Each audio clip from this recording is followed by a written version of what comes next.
Voilà, deuxième vidéo qui va parler un petit peu des relations hommes-femmes, qui suit celle que j'ai fait précédemment dans une voiture. Celle-ci, comme elle sera plus intime, je la mets sur Patreon. Euh, J'imagine que les réactions sur ma première vidéo vont aller de tous les gens qui n'ont pas compris la dynamique homme-femme, et j'en ai été pendant plus de 40 ans l'un de ceux-là. Et ces gens vont sûrement critiquer en disant non, mais en fait, tu oublies l'amour. Tu oublies. Non, c'est pas toujours comme ça. Alors, tout d'abord, je vous rappelle que les exceptions, elles sont toujours là. Et puis, je vous rappelle aussi que l'amour, c'est une interprétation que nous faisons et d'émotions provoquées dans notre cerveau par une volonté d'accouplement et de procréation que ensuite nous savons gérer parce que notre cerveau conscient, notre euh, cerveau, le cortex, va nous permettre de réfléchir sur ces choses-là. Mais les émotions, à la base, elles se font au niveau du cerveau limbique, du cerveau mammifère. Et souvent, l'attirance, elle peut être due à des odeurs, à des phéromones.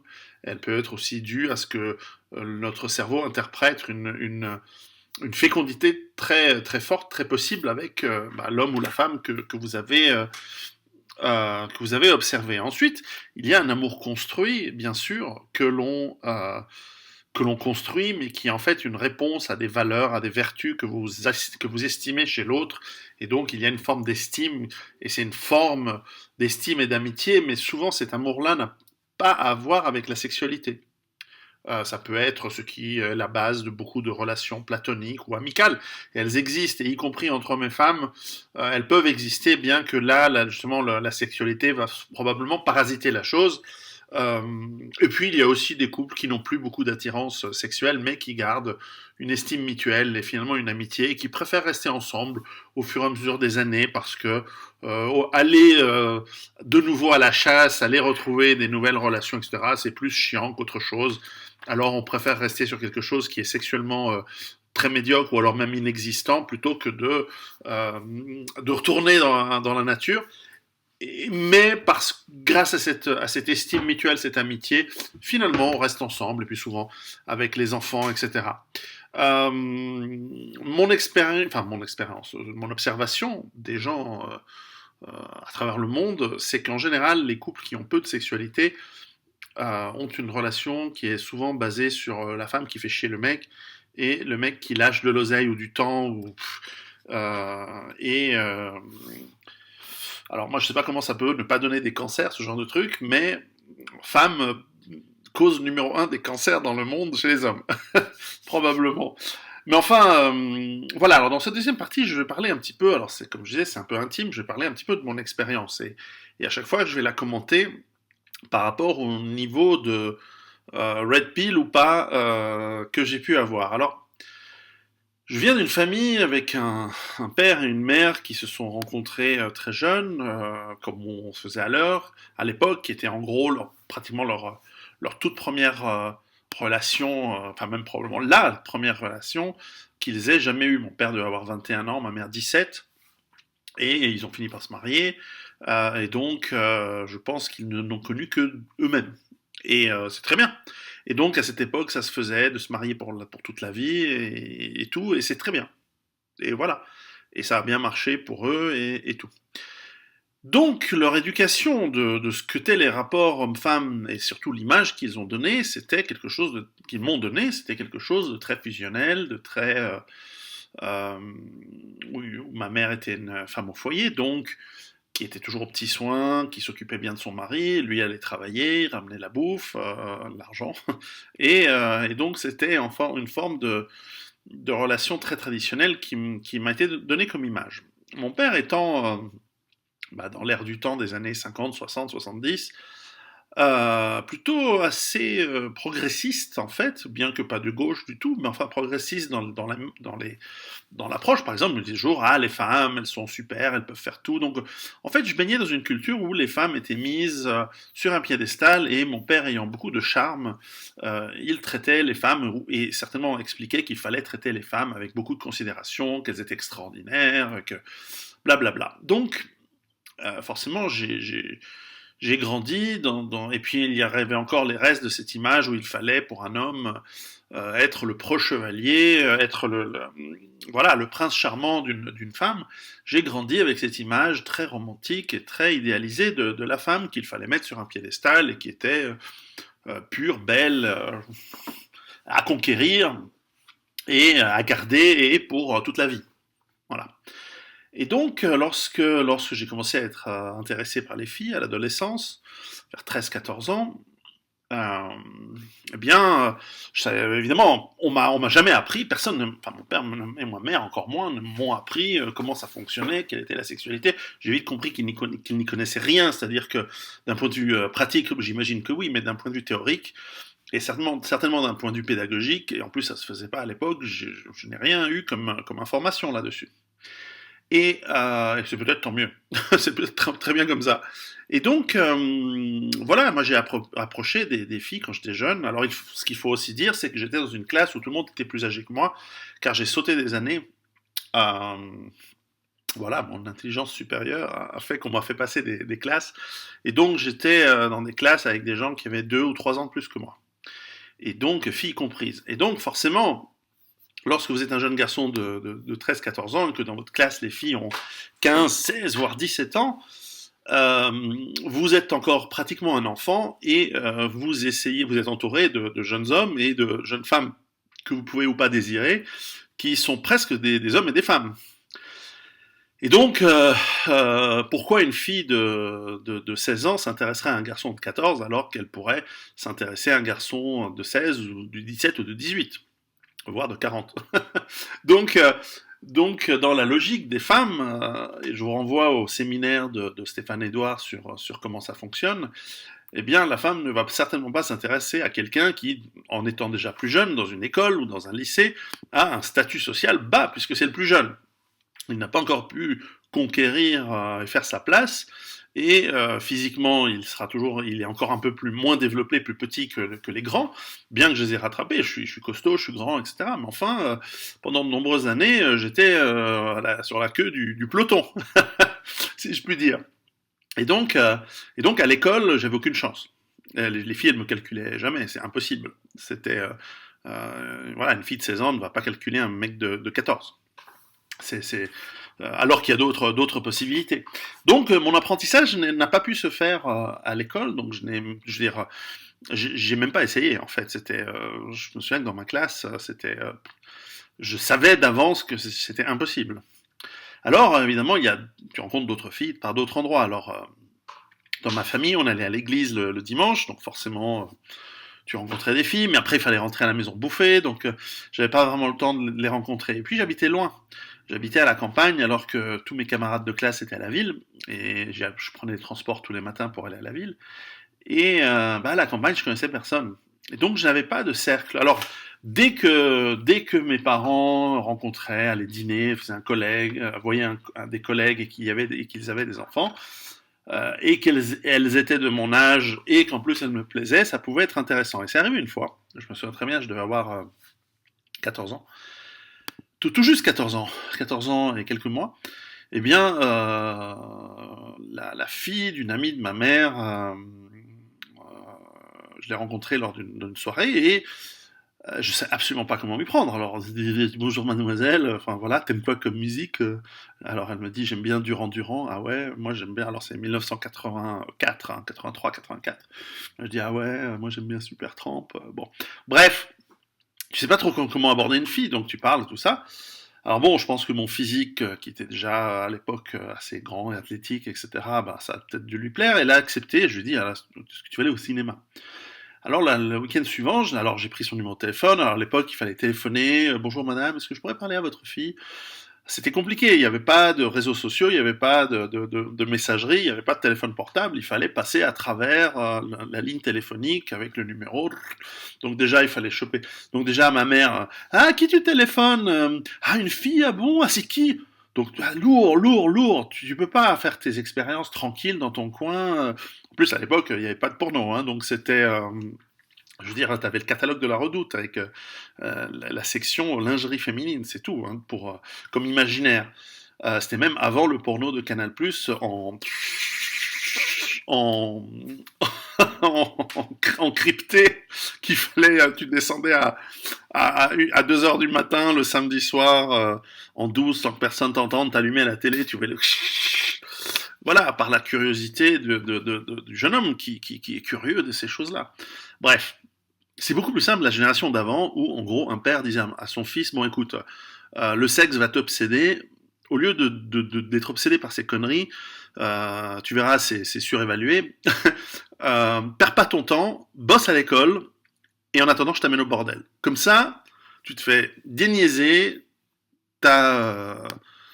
tu vas te faire pomper le dard une fois pour toutes, tu vas voir ce que c'est, et tu vas dire, ah ouais, c'est génial, mais maintenant tu bosses à l'école, et tu seras pas à te poser des questions, tu vas apprendre vite fait, bien fait. Ah, chez les riches, tu te tapais la bonne. Parce que voilà. Mais bon, en tout cas, à ma génération, il y avait rien, il y avait rien, c'était le désert, c'était un peu genre, en plus, on n'avait pas la bonne religion pour aller sodomiser quelqu'un d'autre, quoi, parce que ça se fait pas chez les catholiques. Je veux dire, la sexualité, en plus, c'est tabou, c'est mauvais, c'est péché,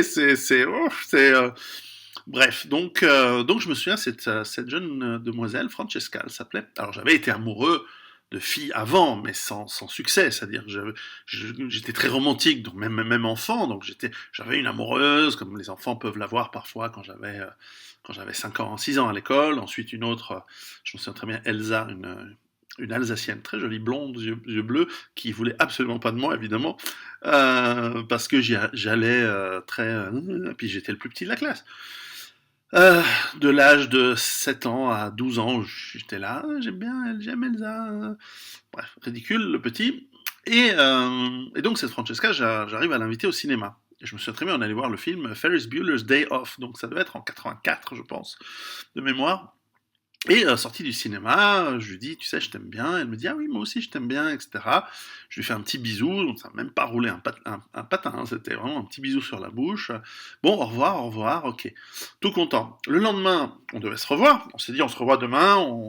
Alors moi, en plus, j'avais pas de moyen de transport. Il fallait demander à maman, est-ce que tu peux m'amener à tel endroit? Il y a qui, quoi? Et ma mère est curieuse. C'est bon. Bref, donc. Et le lendemain, ben non, le lendemain, mon père me dit, ah oui, enfin le soir même, mon père me dit, bon écoute, demain on va skier. Ah, et mon père, on ne discute pas avec lui, on obéit. Enfin, à l'époque. Et bref, donc moi je dis, ah, je voulais aller à la soirée de cette fille, bon, voilà, je voulais la voir l'après-midi. Bref, je vais skier. Je rentre le soir, première chose que je fais, c'est que je prends le téléphone, je téléphone à la nana, à Francesca. Je dis salut, comment ça va? Elle dit ah oui ça va, t'as passé une bonne journée, ouais ça va, bon j'ai skié et toi? Ah ouais c'était une journée formidable, on s'est retrouvés avec des copines et des copains à la maison et puis c'était génial et tout, mais ah il faut que je te dise, en fait je suis sorti avec un mec cet après-midi. Je dis ah oui, oui certes. Elle me dit oui alors je voulais dire en fait non mais je le préfère lui alors bon c'est pas grave on reste copains, salut. Bref, c'est normal. Elle a peut-être trouvé un mec la nana, moi je devais en avoir 14, elle doit en avoir 16. Donc, elle a trouvé un mec de son âge, ou 17, 18 ans, c'est normal, j'ai aucune chance. Enfin bref, j'aurais mieux fait que mon père m'amène au bordel au lieu d'aller skier. Et bref, donc, dans les dents, et donc émotionnellement c'est dur. Et c'est normal, pour un jeune homme, c'est dur d'aller chasser les femmes. Vous, les femmes, vous vous rendez pas compte à quel point vous n'avez qu'à choisir en fait. Mais nous, les mecs, putain, on doit ramer, on doute séduire, on se pose des doutes, on se fait rejeter, etc. C'est très dur. Et plus vous êtes con et plus vous êtes romantique, ce qui était mon cas, plus vous bâtissez une montagne de tout ça. Vous dites, ah, cette femme, vous idéalisez la fille alors que c'est qu'une pauvrasse, quoi. Et même les meilleures femmes du monde, elles sont en fait, sans vraiment sans vrai intérêt. Je veux dire, ce ne sont que des êtres humains. Voilà quoi. Et donc, euh, voilà, donc je me suis pris ça dans les dents. Alors, j'ai mis des mois à m'en remettre. Je disais, ah, quelle horreur, elle m'aime pas, moi je l'aime. Enfin, bref, ridicule, mais qu'est-ce qu'on veut? Un gamin de 14 ans, il est comme ça. Et surtout avec le fait qu'il n'y avait pas de cheptel disponible autour. Enfin, quand on a. Si j'avais été à l'école à 16-17 ans, entouré de filles de 14 ans, et que j'habitais en ville, donc avec des contacts sociaux fréquents, bah, ça aurait été beaucoup plus facile. Or, non. Donc, je suis parti aux États-Unis l'été suivant, 87, je me souviens, donc c'était l'été de mes 15 ans, donc le temps est passé.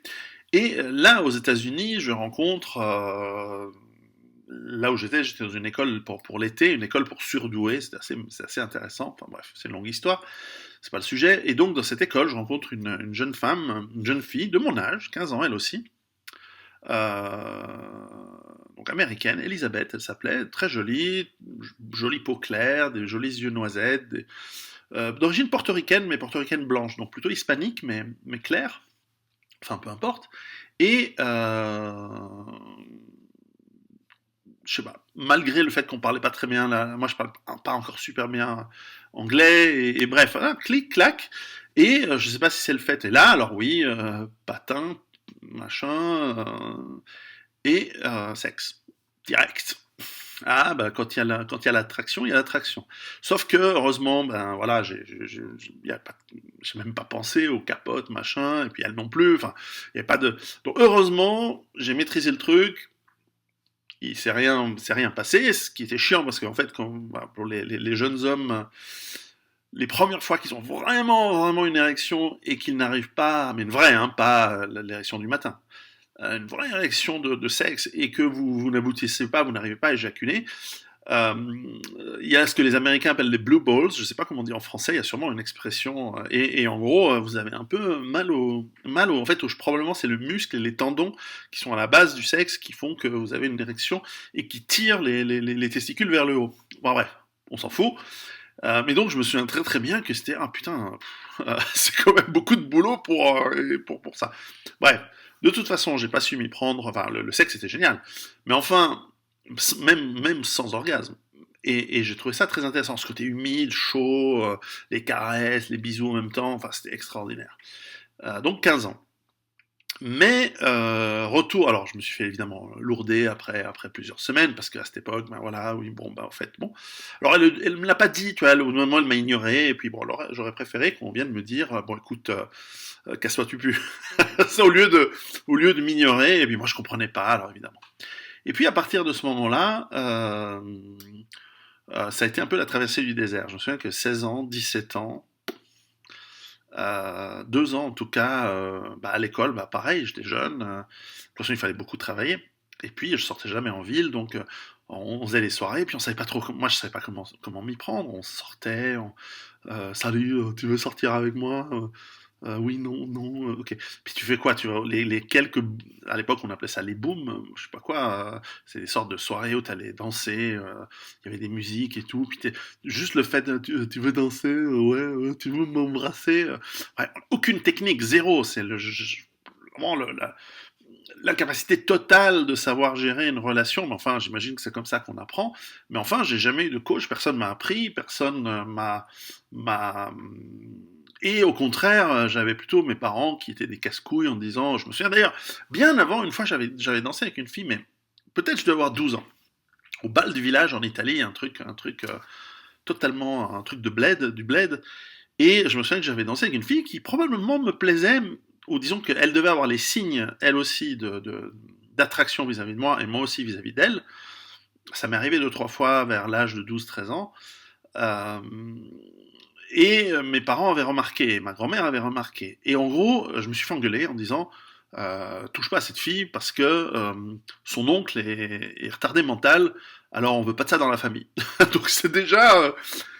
Alors on m'a bien toujours fait comprendre quand ils étaient pas contents d'une gonzesse, mais alors me présenter des gonzesses.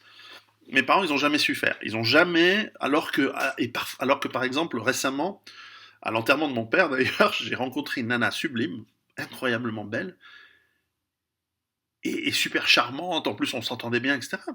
Et je lui dis, mais en fait, t'es la fille de la meilleure amie de ma mère, en Italie. Oui. Et je dis donc toi t'as 30 ans, donc t'es plus jeune que moi, et donc ma mère, qui est la meilleure amie de ta mère, ne nous avait jamais présenté avant. Alors qu'on est dans l'âge, on aurait été il y a 10 ans, il y a 15 ans, avant que je me marie, que j'ai des enfants, j'avais 30 ans, j'aurais pu avoir 30 ans et te rencontrer, toi qui en avais 20, et, et putain, mais ils avaient quoi dans la tête, mes parents? C'est complètement merdique de réagir comme ça. Moi, mes gosses, je leur prépare déjà un cheptel de mecs bien, de nanas bien, enfin, après, ils feront ce qu'ils veulent et ils choisiront, mais un parent, ça choisit aussi, ou ça essaye de choisir les amants ou les amours des enfants, parce que tu veux aller dans une certaine classe sociale, tu veux aller chercher un certain physique, tu veux les mettre avec des gens utiles et bien, mais pas le hasard total. Je veux dire, sinon ils te ramènent quoi? Ils te ramènent un réfugié du Mali. Enfin, je veux dire, on sait jamais. Les enfants, si ça se trouve, ils font n'importe quoi. Donc, moi, ça m'est arrivé hein, de montrer, de ramener des nanas qui étaient bizarres, jolies mais bizarres. Bref, plus tard. Mais enfin, je me souviens très bien que voilà, mes parents me présentaient jamais personne. Et donc, bon, heureusement que j'étais bon à l'école, donc j'ai plutôt du succès. Et donc, j'étais nul, quoi. Ça a changé à partir de mes 17 ans et demi. À 17 ans, l'équivalent de mon bac en poche, donc en Suisse, c'est 19 ans, ce qu'on appelle la maturité fédérale. Moi, je l'ai eu à 17 ans. Je suis parti travailler à Rome. Et là, à Rome, ben, je rencontre lors d'un concert, c'est un concert de Simply Red. Je rencontre une nana de 22 ans. Et bah voilà, un grand mec blond, suisse, yeux bleus, beau, la romaine brune, jolie. Euh, voilà, pas plus que ça, je veux dire un 5 sur 10 quoi. Et bien, bah, elle tombe amoureuse et tout, et là il se passe ce qui doit se passer entre un garçon et une fille pendant 3 mois. C'était assez cool. Et alors elle, c'était pas une chaudasse, elle était vierge en fait, je me souviens très bien. Et, et donc là, on a un petit peu tâtonné, si je puis dire, au sens propre et au figuré, et on a appris un petit peu à comment ça fonctionne les choses. Ensuite, je suis allé à l'université à Milan, donc on s'est revus, j'allais de temps en temps à Rome, tout ça, c'est un jour, je vous raconte un petit peu les péripéties des voyages en train à la fin des années 80 entre Milan et Rome. C'était c'était le tiers-monde, c'était incroyable. Et bref, et à la fin, bah, je l'ai lourdé. Et en fait, là, j'ai commencé un pattern, en fait, une trame de relations où c'est moi qui lourde. En général, c'est moi qui lourde les femmes avec qui j'ai été, parce que je m'ennuie. Au bout d'un moment, elles sont. Voilà, je m'ennuie, j'ai envie d'autre chose, j'ai envie de femmes, enfin, d'autres femmes, et même plus de femmes. Et j'ai toujours eu ce côté. Et donc là, j'ai appris à devenir un alpha. Alors, ce qui m'a beaucoup aidé dans cette période où j'étais à l'université à Milan, c'est le cercle d'amis dans lequel j'ai évolué pendant cette année d'université. Il faudra que je vous raconte une autre fois cette tranche de vie-là. Mais pour faire court, on était les fournisseurs de cocaïne de Berlusconi. Voilà. Il y a beaucoup à raconter là-dessus, mais pour faire court. Et donc, on fréquentait les boîtes de nuit, de la jet set, donc il y avait des top modèles, des footballeurs du Milan, c'était l'équipe de. Donc à l'époque, il y avait Jean-Pierre Papin, il y avait enfin des mecs comme ça, je me souviens plus les noms, puis ils avaient des potes, donc il y avait. Bref, mais il y avait aussi des acteurs de la télé, comme je regardais jamais la télé, j'étais censé faire mes études, j'avais pas le temps, on peut pas tout faire non plus. Et donc, on fréquentait ce milieu. Et bon, j'ai rencontré des femmes beaucoup plus âgées que moi, entre 35 et 45 ans. La plus âgée était d'ailleurs, je crois, 56 ans. Et ben pour ces femmes, un jeune homme, voilà, blond, yeux bleus, plutôt bien charpenté, j'étais super musclé et je faisais la natation, quasi niveau olympique, mais enfin tout juste pas. Sinon j'aurais été aux Jeux Olympiques, mais juste pas. Et ben, ces femmes, ben, j'étais étonné que ces femmes me proposaient beaucoup de choses. Elles m'emmenaient chez elles, elles m'emmenaient faire du shopping, et en fait je me suis rendu compte, un peu naïvement, que en fait j'étais un peu leur jouet, leur jouet sexuel. Alors j'ai beaucoup appris, c'était vachement intéressant. Et puis, alors c'était pas, ouais, c'était peut-être des cougars avant l'heure, mais c'était, alors parfois par naïveté, je savais même pas si elles étaient mariées ou pas, ou je suppose que la plupart non. Je suis aussi sorti dans ces boîtes de nuit, bien sûr, avec des mannequins à l'époque, donc des nanas qui étaient alors maquillées et tout, elles étaient du 7 sur 10, facile. Pas maquillées, ça baisse d'un cran, hein, c'est clair. Euh, bah, c'était vachement intéressant. Alors, c'était rien de très pervers d'ailleurs. J'ai jamais été dans des partous, des machins. C'était très one to one. Mais enfin, c'était quand même sympa quand une nana de 35 ans, qui avait un certain pouvoir d'achat, te proposait qu'elle te ramène chez elle dans sa voiture ou en taxi. Et en fait, elles avaient vite compris que j'étais étudiant, j'avais pas un rond, hein. J'avais pas un rond à cette époque. Mais enfin, euh, elle faisait du shopping, donc de temps en temps on allait chercher un truc, elle m'offrait une chemise, qui m'offrait voilà, j'ai trouvé ça extraordinaire de passer des bras d'une nana à l'autre sans qu'il y ait de la romance, des sentiments. Oui, elle me plaisait bien, et puis c'était top. Mais j'ai surtout beaucoup appris dans la technique, parce qu'évidemment, elles étaient assez intéressantes. Mais voilà, c'était. Alors, je suis revenu en Suisse parce que finalement, les études, évidemment, j'ai pas eu le temps de beaucoup travailler suite à la mise en place de toute cette vie. Je suis revenu en Suisse, j'ai fait mes études en Suisse, etc. Et là, bah, fort de cette compétence, j'étais très alpha, donc très dominant, mais pas dragueur. Étonnamment, parce que je me suis habitué à ce qu'il y ait des femmes assez belles, jolies, qui viennent, voilà. Et donc, je me suis fait à bosser pour mes études et sans trop draguer, parce que d'abord, je savais pas le faire. Je n'ai toujours pas appris à draguer. Et puis, voilà, il n'y avait pas de femmes qui venaient me chercher à Genève. Donc, je faisais mes trucs dans mon coin. Je sortais avec des potes, mais sans plus. Est-ce que j'ai eu des copines à ce moment-là? Quand je suis rentré à Genève? Non, pas trop. Une ou deux, mais non, pas grand-chose. Quand je suis arrivé à la deuxième année d'université à Genève, eh ben, là, j'étais président du bureau des étudiants, donc j'étais socialement bien. Et évidemment, quand vous êtes socialement dans un groupe donné, lorsque vous êtes tout en haut de la hiérarchie sociale, quand bien même vous seriez jeune, eh ben, là, je suis tombé amoureux de la jeune femme, d'une jeune fille qui était un an plus jeune que moi, qui commençait en première année. Moi, j'étais en deuxième année. Et c'était la plus jolie fille de toute l'université, de très très loin. Donc je dirais qu'elle aussi, c'est un 7. Polonaise, enfin suisseau-polonaise, magnifique, Agnès, très jolie. Elle est toujours très jolie aujourd'hui, dans mon âge, 47 ans. Elle est maman d'une petite fille. Très très jolie femme. Et on est tombé amoureux. Et là, j'ai vraiment été amoureux. J'ai vraiment eu ce sentiment. Et en plus, c'était réciproque. Et donc, j'ai vécu une histoire extraordinaire pendant 2 ans. Vraiment, l'amour partagé, l'amour pas fou, mais le vrai amour fusionnel, où on était bien sexuellement, on était bien intellectuellement, on rigolait bien, on était bien. J'ai terminé l'université, je suis allé travailler. Et puis, là, je pense que c'était une des erreurs de ma vie. C'est en fait, j'aurais dû l'épouser. Quand vous êtes très très bien avec quelqu'un après 2 ans, faut passer à une autre vitesse. Mais j'ai bien fait de pas l'épouser parce que la différence d'âge n'était pas assez forte. Mais avec du recul, j'aurais quand même dû. Parce qu'on aurait fait des enfants, puis on aurait sûrement fini par divorcer, bien sûr, mais ça aurait été bien. On aurait passé 10 ans, 15 ans super. Alors qu'en fait, on a passé 2 ans et demi, presque 3, super, en fait. Mais je l'ai lourdé à la fin parce que je pensais que je pouvais avoir encore mieux. Or, ça n'a pas été le cas. Mais presque.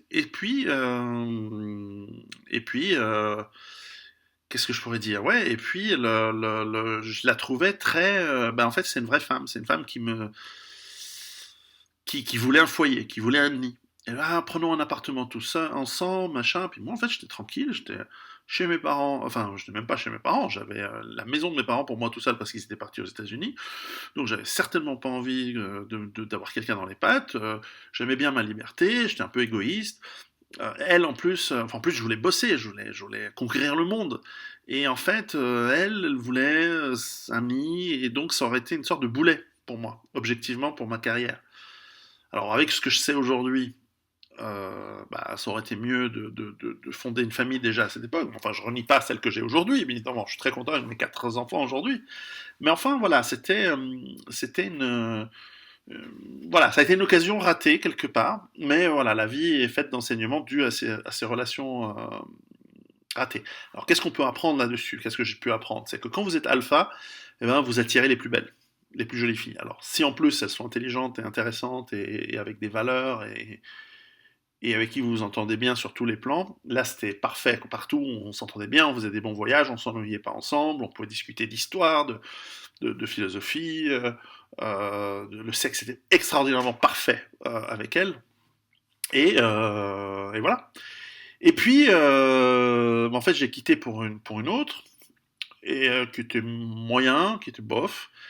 Euh, Jolie aussi, mais bref, pas terrible. Et puis, et là, de nouveau, une nouvelle traversée du désert. Alors, pour deux raisons. La première, c'est que j'étais tombé amoureux d'une fille très très belle, une mannequin suédoise qui était en Suisse.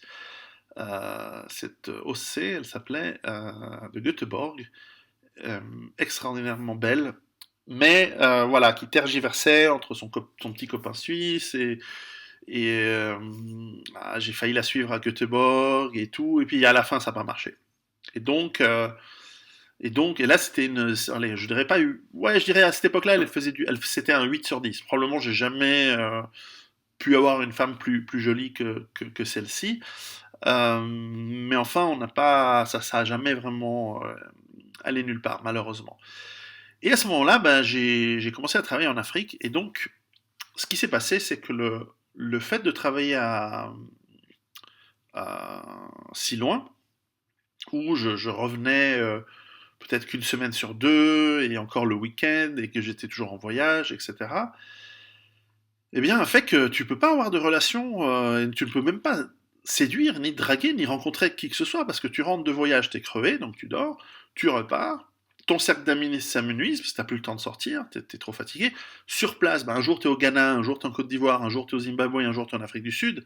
Alors ouais, tu rencontres des collègues, mais j'étais le plus jeune, donc tu rencontres des gens qui ont 35, 40 ans, moi j'en avais 25. Qu'est-ce que tu veux de rencontrer? Alors leurs enfants sont encore trop petits, mais surtout, il y a personne de 25 ans qui bosse dans ces boîtes-là. Et puis, puis surtout, j'allais pas au Zimbabwe toutes les semaines. Alors si par exemple la secrétaire du bureau, alors je dis une connerie parce que c'était pas le cas, mais voilà, c'est la secrétaire du bureau du Zimbabwe était jolie, tu vas pas te forcer à y retourner s'il n'y a pas de clients à voir, s'il n'y a pas de truc. Enfin voilà, donc en gros, je me suis retrouvé dans une situation professionnelle où en plus dans l'informatique où il n'y a pas beaucoup de gonzesses, où tu te retrouves sans aucun contact avec des femmes. Et donc, euh, et donc au bout d'un certain temps, tu dis, mais attends, ça fait une année que j'ai pas baisé, ça fait une année que j'ai rencontré personne, et ça fait une année qu'il y a personne qui m'intéresse. J'ai juste pas rencontré une femme. Alors, aujourd'hui, avec ce que je sais, bah, tu vas chasser en diagonale, tu vas dans les magasins, tu vas bien faire tes courses, mais à l'époque, j'y réfléchissais pas. Je réfléchissais pas à l'univers possible, j'y allais là où je trouvais. Et donc, en plus, quand je rentrais, il fallait, il y avait des obligations de famille, de machin, donc puis personne ne me présentait qui que ce soit, donc forcément, j'étais un petit peu démuni. Alors oui, par-ci par-là, j'ai eu une petite amie, etc. Mais là, j'ai même une fois une petite amie, c'était du, mon Dieu, c'était du 4 sur 10, du 3 sur 10. Enfin, c'était, mais et puis bon, mais bon, voilà. Alors ce qui s'est passé, mais ça n'a pas duré parce que j'étais jamais là, donc forcément. Alors ce qui s'est passé, c'est qu'en fait, là, je suis passé du stade de alpha au stade de gamma. Alors dans les terminologies, gamma, c'est les types qui sont un petit peu, comment dire, qui essaient d'obtenir la sexualité, pas par le fait de se montrer comme étant quelqu'un, mais en étant un petit peu d'être veule et un petit peu par l'aspect malin. Alors comment c'est fait? C'était le tout début, donc c'était dans les années 90, Internet commençait et il commençait à y avoir les premiers sites de rencontres sur Internet. Et donc j'ai très vite compris qu'avec mes talents de marketeur, avec à l'époque un bon physique et une belle gueule à peu près encore, enfin j'ai toujours mes yeux bleus, mais voilà, entre 25 et 27 ans, tu as une certaine prestance, etc. En fait, j'ai compris que c'était très facile de rencontrer des nanas en ligne sur Internet. Alors, Aujourd'hui, je vous le déconseille. Aujourd'hui, il y a tellement de gens sur Internet que les nanas, n'importe quelle nana, même la plus moche, elle reçoit des déclarations d'amour de mecs qui sont des crèves la dalle du sexe et des relations, qu'en fait, elle se sent tellement valorisée qu'elle n'est jamais dans ce manque, elle ne se dit jamais, ah mon Dieu, il faut absolument que je trouve quelqu'un parce que le temps passe, etc. Non, même à 50 piges, une nana, elle va recevoir des, euh, des compliments, même si elle est moche, même si elle est grosse, elle va recevoir des compliments de la part de gens de manière disproportionnée. Mais à cette époque, c'était le début, donc il n'y avait pas encore tous ces morts la faim, tous ces crèves la dalle qui étaient sur les réseaux. Bijour, t'as un visage d'ange, comment ça va avec ça va SA. Non, à l'époque, non, t'avais plutôt des femmes qui travaillaient dans l'industrie, des avocates, enfin, qui avaient accès à Internet déjà. Donc c'était plutôt des professions libérales, des médecins, des avocats, des dentistes, des gens qui travaillaient dans les aéroports, des hôtesses de l'air, les hôtesses de l'air. J'ai beaucoup donné dans les hôtesses de l'air. Et donc, j'ai trouvé que ces sites, alors, eh ben, moi qui étais dans le marketing, bah, tu faisais tes réponses types vachement bien, tu les envoyais à 200 gonzesses la semaine. Pendant que tu étais en voyage, tu répondais aux celles qui répondaient. Là-dessus, tu avais 20 réponses positives, un 10%, ça va. Sur les 10%, tu demandes d'aller rencontrer. Quand tu reviens le week-end, tu donnes rendez-vous à une le matin, une au milieu de l'après-midi, une le soir, pap, pap, pap, pap.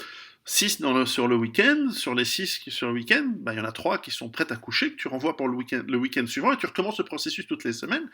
Et donc, à la fin, tu te fais un cheptel démoniaque, gigantesque de nanas. Enfin, à l'époque, ça marchait, hein. De nanas, plus ou moins bien. Alors, elles n'étaient pas toujours bien. Mais en général, assez jolies. Alors, après, il fallait trier celles qui avaient des enfants, c'était chiant. Souvent, un petit peu plus âgées que moi, parce que je préférais les femmes un peu plus matures. Et puis, dans ce monde-là, c'était plutôt des femmes qui avaient accès à Internet, donc c'était plutôt des professionnels qui avaient une certaine carrière, et donc un petit peu plus âgés que mes 25-27 ans.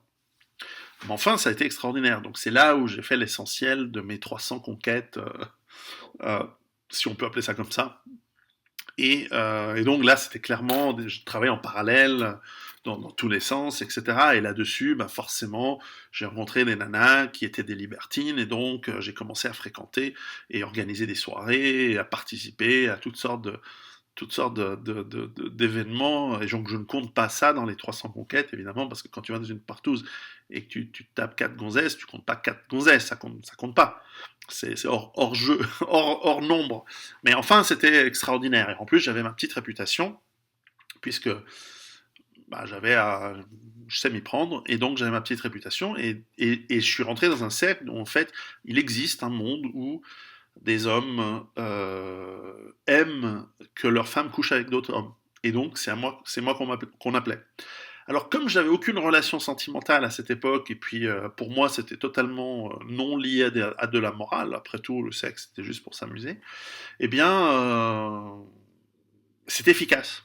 C'est-à-dire que j'ai pas besoin de me faire chier, inviter à dîner, boire un verre, dépenser 200 balles pour une bouffe, un cinéma, machin. C'était salut, ça va, tac tac tac, on se voit, oui, boum, et ainsi de suite. Et donc, ça a été assez bestial, quoi. Le seul. Alors j'ai eu des moments de pause. Par exemple, j'avais rencontré une très jolie. C'était mon esthéticienne. Comment on appelle ça, la hygiéniste dentaire. Très jolie femme. Elle aussi, probablement un bon 7. Très jeune, plus jeune que moi. Et une année, une belle relation. Là, j'ai tout arrêté. Là, j'ai été fidèle et tout. Donc je sais m'arrêter, j'ai su m'arrêter. Mais tout ça veut dire que j'ai arrêté d'être un alpha. C'est ça qui. Donc j'ai arrêté d'aller et me montrer dans un cercle social où je pouvais attirer des femmes. Et donc, en apprenant à devenir un gamin, c'est-à-dire quelqu'un qui va presque mentir, parce qu'évidemment, quand je rencontre les gonzesses, je leur dis pas, je suis un expert, je rôde sur les réseaux sociaux et je ramasse, enfin, il n'y avait pas les réseaux sociaux, mais je rôde sur ces sites de rencontres, et puis évidemment, il n'y a pas qu'à Genève, il y avait des sites de rencontres dans le monde entier où j'allais. Quand j'allais à San Francisco, pour le boulot, 2 semaines avant, je faisais la même chose. Alors à San Francisco, il y avait déjà plus de monde sur Internet, c'était plus dur, mais à la fin, je rencontrais des couples, des gens, et bref, je me suis bien amusé. Et pareil dans les voyages, évidemment, j'ai commencé à voyager en Europe de l'Est, enfin je connaissais déjà, Mais là, bah, tu rencontres des quantités de femmes comme ça qui sont, c'est dans l'hédonisme pur, hein. C'est pas des prostituées, hein, c'est de l'hédonisme. Après, ça t'arrive aussi de temps en temps, quand ton rendez-vous a fait faux bon, ça t'arrive aussi de temps en temps de te taper une escorte. Mais bon, c'est pas, quand t'as pas de relation, quand t'as pas d'attache sentimentale, qu'est-ce que t'en as à foutre? Alors avec du recul, hein, c'est pas bien. Avec du recul, c'est participer un petit peu au malheur du monde, si on veut. Alors, et souvent à cette époque, en tout cas, ben, elles étaient plutôt jolies. Alors, je me souviens d'une anecdote où parfois elles n'étaient pas jolies, justement. Et je me souviens d'une anecdote où j'allais en Irlande et sur Internet, je rencontre une nana, elle dit: Je suis hôtesse de l'air chez Lufthansa. Alors, comme j'étais sorti avec pas mal d'hôtesses de l'air, parce elles étaient, en tout cas, elles étaient à cette époque, c'était en tout cas un segment de marché ou une cible assez disponible, beaucoup chez Air France. Alors là, chez Air France, Air France, merci, merci beaucoup. Donc, hôtesse de l'air chez Lufthansa, je me dis, ah, ça fait longtemps que je me suis pas tapé une Allemande. Alors, ok, elle m'a montré la photo, mignonne, brune. Je me suis dit, bon, dommage, pas une grande blonde aujourd'hui, mais enfin, voilà. Alors, je vais à Dublin, je fais mon travail. Et puis, on avait décidé de se rencontrer le soir, parce qu'elle était là aussi à Dublin, etc. Et puis, elle me dit, en plus, elle était à Belfast. Et puis, elle me dit, je vais descendre à Dublin. Donc, c'est genre 3 heures de route. Elle était là pour une escale assez longue, je sais pas pourquoi, enfin, on m'en fout de toute façon. Et ou du nord de la ville de Dublin, puis bref, donc elle va de son hôtel à mon hôtel, donc elle fait une grosse route, je crois que c'était ça, du nord de la ville au sud de la ville. Et quand elle arrive, et donc je lui avais dit, garde ton uniforme, parce que ça peut être marrant tu vois, de garder ton uniforme, et, euh, et elle arrive, et en fait c'était une femme obèse. Et bon, alors j'ai eu pitié, je me suis dit, elle a fait tous ces kilomètres, faut quand même, faut quand même donner, faut quand même la récompenser. Donc je me suis donné ce jour-là, un peu malgré moi. Je crois qu'il y a eu une autre fois en République tchèque, la fille qui est arrivée, elle ressemblait pas du tout à sa photo. Bon, bah dans ce cas-là, vous savez, nous les mecs, on est capable de faire abstraction de beaucoup de choses, on peut faire des trucs, mais bon, j'ai quand même mes standards. J'aime bien la féminité, j'aime bien les cheveux longs, etc. Bon, mais en fait, si je vous raconte ça, c'est pas pour ma vie, elle n'a aucun intérêt. Je suis pas un grand séducteur, mais c'est simplement que, voilà, on est capable de mettre en place des systèmes qui vous apportent ce que vous avez envie d'avoir, ce que vous avez envie d'obtenir à ce moment précis. Donc, je suis passé de quelqu'un qui rêvait d'amour romantique et finalement, un que tard, par la force des choses. C'était pas forcément un plan, l'homme a besoin de sexe, le mâle a besoin de sexe, beaucoup plus que les femmes, je pense, bien que la sexualité féminine débridée est juste impressionnante.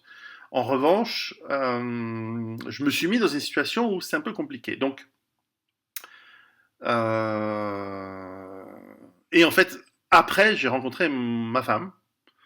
Et ça, c'est une autre histoire. Et depuis 15 ans qu'on se connaît, on a eu voilà, on a construit une famille, des enfants, 4 enfants. Et donc, la vie a complètement changé pour moi aussi à ce moment-là. Donc, c'est une autre vie qui a remplacé celle d'avant. J'ai gardé les bonnes techniques en revanche. Mais tout ça pour dire que, en fait, et c'est là où c'est relatif à cette discussion dont la première partie été en public, la deuxième partie, voilà, que je garde entre vous et moi, c'est que les relations entre hommes et femmes sont difficiles parce que dans une société, si dans une société traditionnelle, elles sont codifiées et organisées par la société pour que tout fonctionne à peu près de la même manière et d'une manière cohérente et en tout cas connue de tous, dans une société ouverte, libérale, Houellebecq l'avait mentionné dans son premier excellent livre, les particules pas les particules élémentaires, extension du domaine de la lutte, excellent livre, eh bien, lorsqu'on libéralise bah, le sexe, il y a les malins, ça a été mon cas pendant quelques années, qui arrivent à obtenir, ou les gens très beaux, la rockstar, qui peuvent avoir des quantités de femmes supérieures à la moyenne. Enfin, moi, j'en suis à 300. J'avais interviewé Pierre Woodman, je pense qu'il en est à plus de 10 000, facile. Il m'a donné le chiffre il y a déjà quelques années quand je l'avais interviewé. Et je pense que certains hommes, alors évidemment, c'est un milieu très particulier, mais pour vous dire que À l'opposé, il y a certains hommes qui n'ont jamais eu de femme. D'ailleurs, génétiquement, on le voit, traditionnellement, dans l'histoire humaine, donc en moyenne, on pense qu'il y a plus de 40% des hommes qui ne se reproduisent jamais, alors qu'il n'y a que 5% des femmes qui se reproduisent jamais. C'est parce que il y a de la concurrence pour les femmes et les hommes qui sont capables, par leur charme, par leur puissance, par leur beauté, leur physique, d'obtenir, eh bien, de charmer ou d'obtenir les faveurs des femmes, ils ne s'en, en moyenne, ne s'en suffisent pas d'une seule, mais au moins plusieurs. Et donc, il y a cette disproportion qui fait qu'il y a beaucoup d'hommes qui restent sur le carreau. Imaginez les cultures traditionnelles, comme par exemple en islam, où c'est clairement polygame, où on peut avoir plusieurs femmes pour les gens qui ont les moyens d'en avoir. Ça en fait autant d'hommes qui, de l'autre côté, ne peuvent pas et sont motivés soit à faire la guerre pour capturer des captives qui deviendront leurs épouses, leurs concubines. Enfin, les riches aussi vont le faire, mais ils sont moins motivés, on va dire. Autrement que pour avoir un petit peu quelque chose de différent que la maman qui est à la maison. Ou alors, ces hommes, ils vont mourir à la guerre, et voilà. Et c'est d'ailleurs ça qui fait que l'espèce humaine est inventive. Et c'est d'ailleurs que les hommes sont beaucoup plus inventifs, créatifs et capables, en général, que les femmes de faire avancer la société. Je ne dis pas que les femmes ne sont pas capables, mais les hommes le sont plus. C'est parce qu'ils ont une plus grande motivation. Parce qu'ils doivent réussir à conquérir, inventer, créer. Sinon, ils ne pourront jamais impressionner la femelle et l'avoir. Sinon, ils vont se faire écraser par celui qui lui, a su créer, conquérir et s'imposer. Et donc, on est en concurrence constante, nous autres, les hommes. Et c'est pour ça que c'est beaucoup plus dur. Mais comme on ne nous l'explique pas, quand on est jeune, on ne comprend pas pourquoi, voilà, quand on a 14 ans et qu'on est amoureux d'une fille de 14 ans, pourquoi elle ne nous regarde pas. Alors qu'on se dit, mais moi, je suis un mec bien. En plus, nous, les hommes, on idéalise l'amour beaucoup plus que les femmes. Les femmes, elles veulent des enfants, et elles aiment leurs enfants, et bien plus que leurs hommes ou leurs maris. Encore une fois, c'est des moyennes. Vous allez me dire, ah oui, mais moi je connais une femme qui a tué ses enfants par amour de son mec et tout et tout. Ah, c'est rare, c'est rare. La majorité préfère leurs enfants, et d'ailleurs, c'est comme ça. Moi, je vois très bien que mon épouse préfère ses enfants à moi, bien entendu. Et d'ailleurs, parfois, quand il y a des conflits, elle prend souvent le parti des enfants. Ça c'est plus casse-couille, mais c'est normal en fait. C'est instinctif.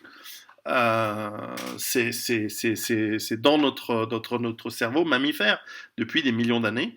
Et nous sommes programmés, nous avons très peu de libre arbitre, nous sommes programmés à agir et réagir, et nous interprétons les choses de manière. On rationalise des instincts.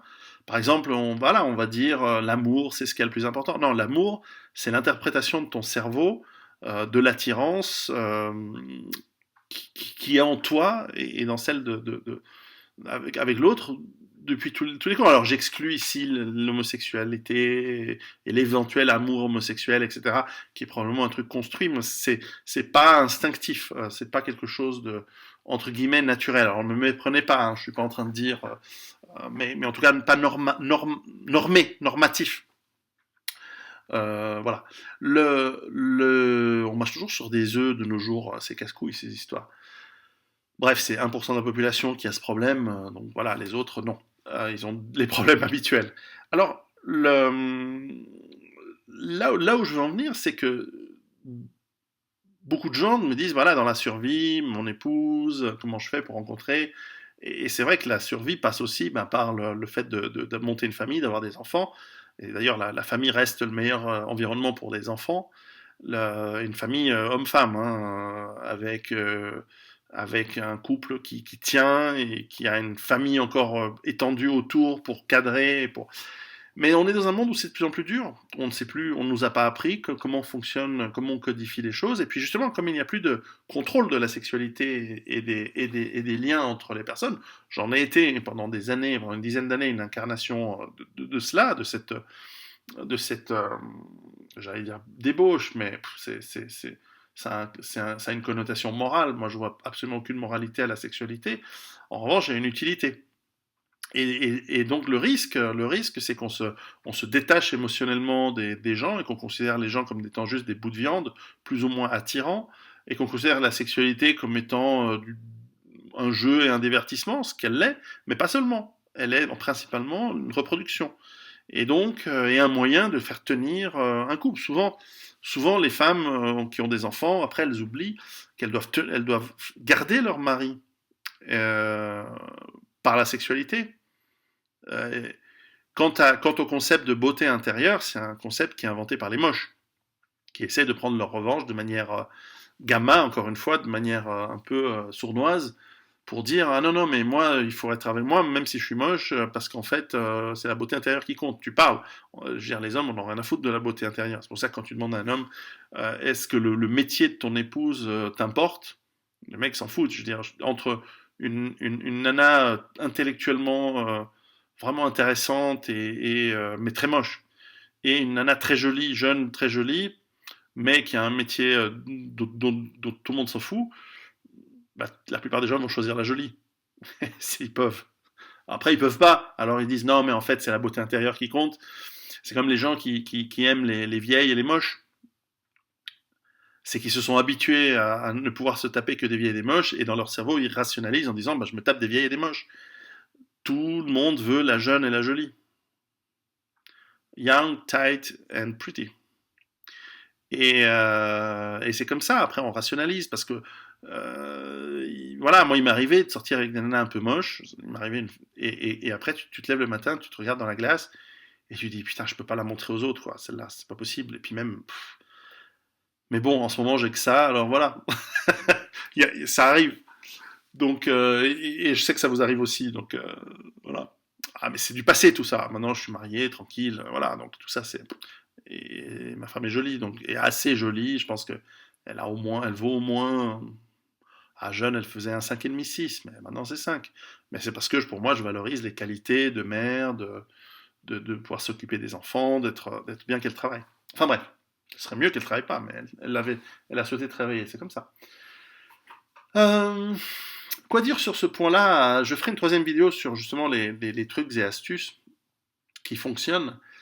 Mais simplement de dire que et ça je le répéterai dans la troisième vidéo, et ce sera le point de départ probablement de celle-ci, c'est que ce qui fonctionne vraiment, et je peux vous dire après mes années d'expérience qui ne valent ce qu'elles valent, encore une fois, je ne suis pas un grand séducteur, j'ai largement pas le niveau de... Je suis incapable de séduire quelqu'un en boîte de nuit, dans la rue, de faire tout ce que font ces pick-up artists, ces séducteurs. J'ai aucune idée de comment ça fonctionne, je suis absolument pas capable. Mais l'idée c'est la suivante, c'est que si vous êtes...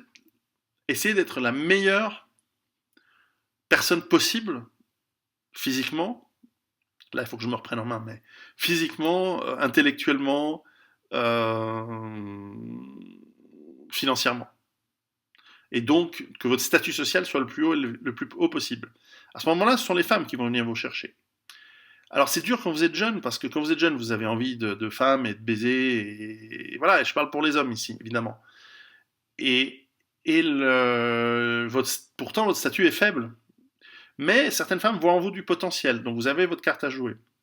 Mais disons que la valeur maximale pour un homme, elle commence justement à 30 ans, 35 ans, quand vous avez montré que vous êtes capable d'obtenir des ressources, vous êtes quelqu'un de cultivé, et la femme ne s'intéresse pas tellement à faire le cheminement difficile qui amène un homme de rien à quelque chose. Elle peut très bien séduire, si elle peut, si elle est jeune, si elle est belle, elle peut directement séduire celui qui a déjà réussi et qui sera tout content d'avoir une femme jeune. Moi, personnellement, si demain ma femme devait mourir ou me quitter, voilà, je n'irai pas chercher une femme de 40 ans. J'irai en chercher une de 21, 22, peut-être 25 ans au maximum, avec le bémol que j'aimerais bien ne plus avoir d'enfants, parce que 4 c'est déjà assez, c'est déjà largement suffisant. Mais enfin voilà, donc peut-être que je trouve une femme stérile de 21 à 25 ans, jeune et jolie dans ce cas-là, dans cette hypothèse-là. Mais mais certainement pas une femme âgée. Alors le problème, c'est qu'évidemment, l'avantage d'une femme cultivée, qui a un certain âge, c'est que vous pouvez discuter avec, elle a de l'expérience, alors que si vous êtes un peu plus âgé et que vous choisissez une femme jeune, bah, soit vous aimez avoir ce côté Pygmalion, où vous êtes à la fois son amant, mais aussi quelque part un peu son père, ce qui est un peu... Enfin, voilà, moi j'ai deux jeunes filles, j'ai deux filles, donc ça c'est le côté qui me, bon, ça m'intéresse pas trop conceptuellement une femme trop jeune, mais elle est quand même plus jolie, plus fraîche, avec la peau plus tendue, avec des fesses plus serrées, voilà, et ça a pas de prix, ça se compare pas avec le truc flasque de 35 à 40 ans et plus, quoi. Bref, pour les filles, c'est différent. Alors, alors je parlerai dans la troisième vidéo des conseils que je donnerais à mes enfants. Donc, vous verrez que je dis la même chose à eux que ce que je peux transmettre très modestement à vous aussi. Pour les filles, c'est différent. Comme c'est la beauté et la fertilité qui priment, je l'avais dit dans la première vidéo, et que les hommes s'intéressent à ça et non pas à votre culture et votre machin, tout ça c'est du bonus, c'est bien. Une femme jeune, belle et cultivée, elle sera d'autant plus prisée, elle pourra être, à l'époque c'était les courtisanes des rois, donc aujourd'hui une femme belle, jeune, elle ne va certainement pas, elle n'a pas intérêt à aller avec un gamin de son âge, fût-il un alpha, elle a intérêt à aller chercher un homme, un alpha qui a 10 ans de plus qu'elle, au moins, qui a bien réussi, qui a de la puissance, qui a de l'argent, qui est intelligent, qui a de la culture. Parce que là, elle va trouver quelqu'un qu'elle va pouvoir admirer et qui va lui apporter la protection nécessaire pour les enfants qu'elle va inévitablement essayer de faire avec. Alors d'autant qu'elle sera fertile, donc si elle trouve sur cet homme qui a de la puissance, quand bien même il a déjà eu une famille avant et qu'il se retrouve peut-être divorcé mais qui a encore de la ressource, c'est très avantageux. Alors aujourd'hui tout ça a été rendu flou par l'État, par exemple une mère célibataire il y a un siècle ou 2 siècles, c'était une catastrophe. Aujourd'hui l'État vous verse une pension, vous donne de l'argent, le père doit raquer, doit payer pour les enfants, et dans beaucoup de cas c'est normal, et dans certains cas c'est un peu, il y a des petites subtilités qui font que c'est un peu une saloperie, mais enfin bon, ça dépend. Je m'explique parce que sinon les gens vont gueuler. Je m'explique. Euh, si une femme tombe enceinte et qu'elle veut garder un enfant, elle oblige le père à payer toute sa vie. Si elle veut avorter, elle peut l'avorter. Le père n'a rien à dire là-dedans. Donc si elle veut tuer son gosse ou le garder, le père n'a rien à dire, le père biologique. Alors que la faute, si on veut, la responsabilité, elle est partagée. Mais évidemment, on ne pourrait pas imaginer que le père oblige la femme à avorter. Ce serait clairement liberticide. Mais enfin, la femme peut tuer le gamin. C'est bizarre, hein, comment fonctionne la loi. Bref, l'État a foutu le bordel dans tout ça parce que finalement, il fausse, comme il le fait dans toutes les branches économiques dans lesquelles il fourre son nez et ses doigts crochus. Je sais pas pour le nez, mais en tout cas, les doigts sont crochus de l'État. Ils veulent l'argent, l'État.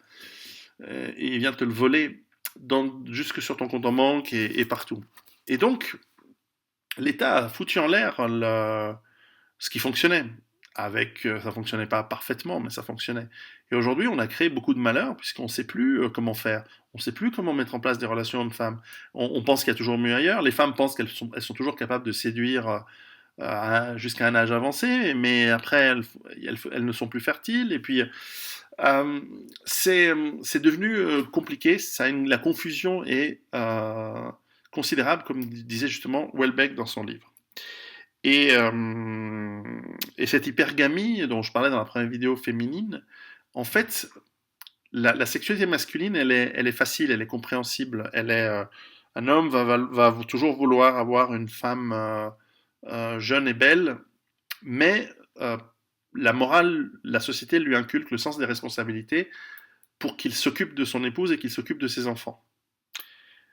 Sans la morale de la société, pourquoi ferait-il des enfants, à moins qu'il soit coincé et obligé de payer? Et qu'est-ce qui l'empêche de toujours aller chercher la prochaine vague de jeunes femmes, jeunes, belles, et qui veulent aller vers ses ressources? À l'opposé, une femme, elle a tendance à vouloir chercher l'homme le plus puissant et au statut social le plus élevé possible, et si en plus il est bien et génétiquement intéressant, ça c'est le deuxième critère, afin qu'elle ait des beaux enfants et que cet homme s'occupe d'elle et de ses enfants. Mais, et donc la morale de la société va lui imposer d'être une bonne mère et d'être une mère qu'on considère digne et de ne pas être une traînée, de ne pas coucher avec 50 000 personnes, parce que sinon après on ne sait plus de qui sont vraiment les enfants et ça fout le bordel dans une société. Quand on enlève tout ça, eh bien les femmes vont se dire, eh ben je peux toujours trouver quelqu'un de mieux. Et donc elles vont pas vouloir s'accrocher au type. Et quand même elles s'accrochent à un type, elles vont le faire chier. Et donc elles vont faire baisser son statut. Euh, et donc au bout d'un moment, il sera moins plaisant. Et elles vont peut-être essayer d'avoir un autre mec plus beau, plus intéressant, plus alpha que le bêta avec qui elles ont été. Et donc ça fout le bordel. C'est pour ça que les femmes sont les premières à quitter les hommes. C'est soit 7 cas de divorce sur 10 sont initiés par les femmes. Et donc, alors on va pas remettre une société traditionnelle, c'est pas possible. En tout cas, pas volontairement, pas comme ça. Après un effondrement, peut-être, mais pour l'instant, c'est pas possible. Donc c'est très très compliqué cette histoire de d'homme-femme. Et je pense que vous en avez conscience. Donc dans la troisième partie de cette série de vidéos, je vais vous donner mes conseils, qui valent ce qu'ils valent, et ce de manière très très modeste. À bientôt.